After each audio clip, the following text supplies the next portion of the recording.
Hello, I'm Nigel Clegg and I've come to a rather blustery Glaston Basin marina near to Lancaster to try out the new Tramex SKIPPER 5 moisture meter. In previous videos we've looked at in-service boats with gel coats fully intact, where we've been looking for possible symptoms of osmosis that might be indicated by high moisture readings.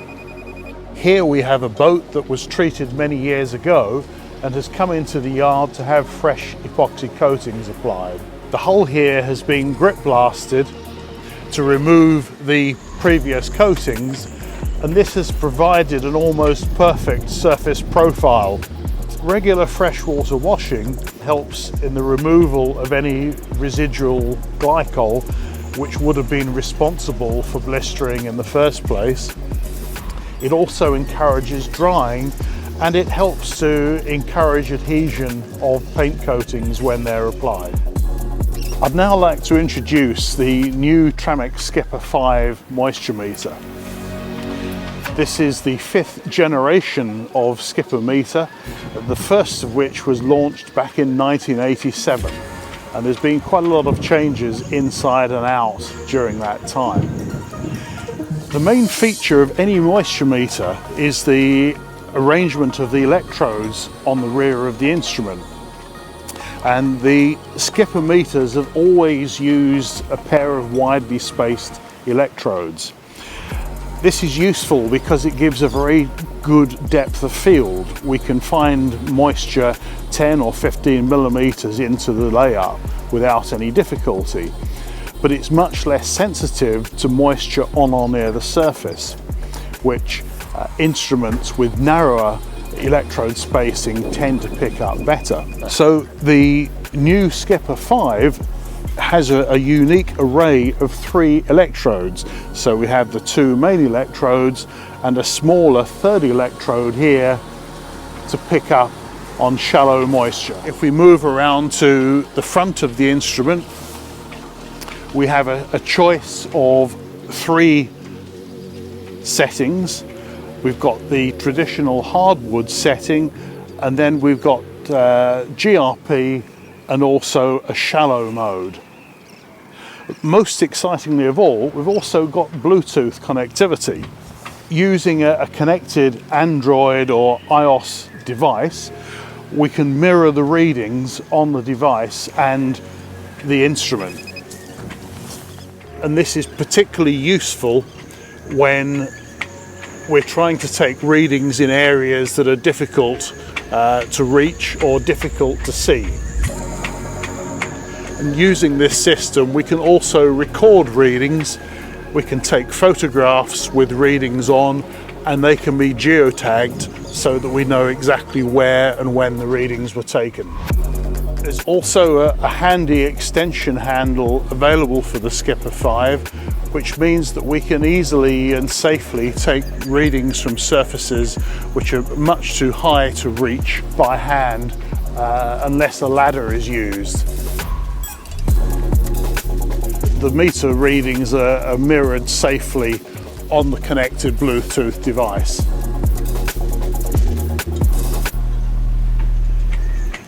I'm now going to take a set of readings from this hull, starting here at the port bow. I'm going to take the readings in a grid pattern so that we can provide a comprehensive map of moisture values along the length of the hull. I've set the meter to the GRP scale, and that provides sensitivity to moisture at least 20 millimeters into the hull, but can also pick up internal moisture and bilge water. So it's always a good idea to make sure that the bilges are dry and well ventilated before readings are taken.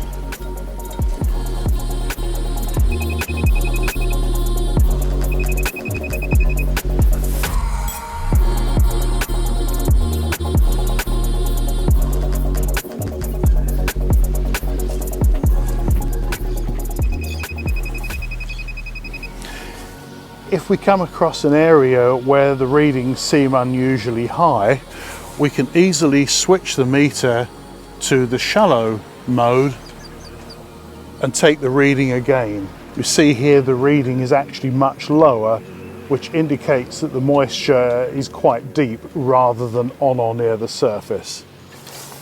We'll switch back to the GRP scale before we continue. Again, we've got quite high readings here up just below the waterline. It's often a feature of white pigmented materials. If we take another reading here in shallow mode, and we find that it's actually much lower.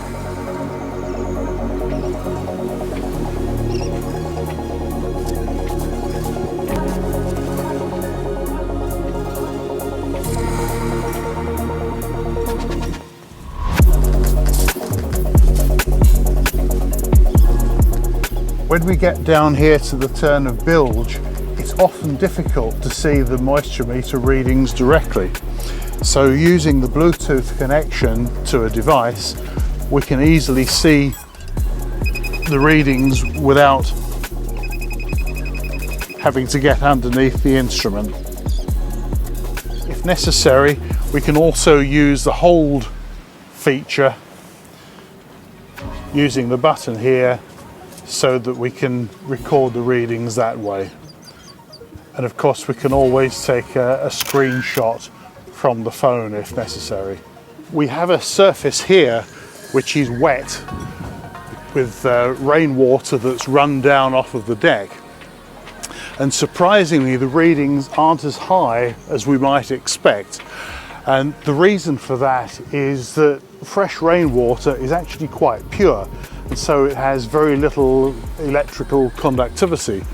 But also, the film of water is extremely thin, so the quantity of moisture is actually much less than we would expect.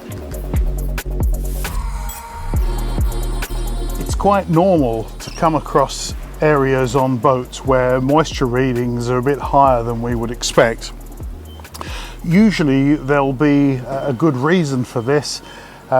Quite often internal ribs and stringers will result in higher moisture levels, and of course metal fittings and even water in the bilges can be caught behind ribs and stringers and give locally high readings.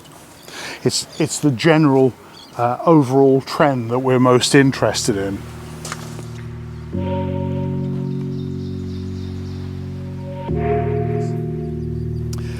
When we come to the rudder, it's entirely normal for moisture readings to be much higher than the hull. Rudders are rarely representative of the rest of the hull, and in many cases they're actually built by outside contractors, or it'll be a job given to apprentices.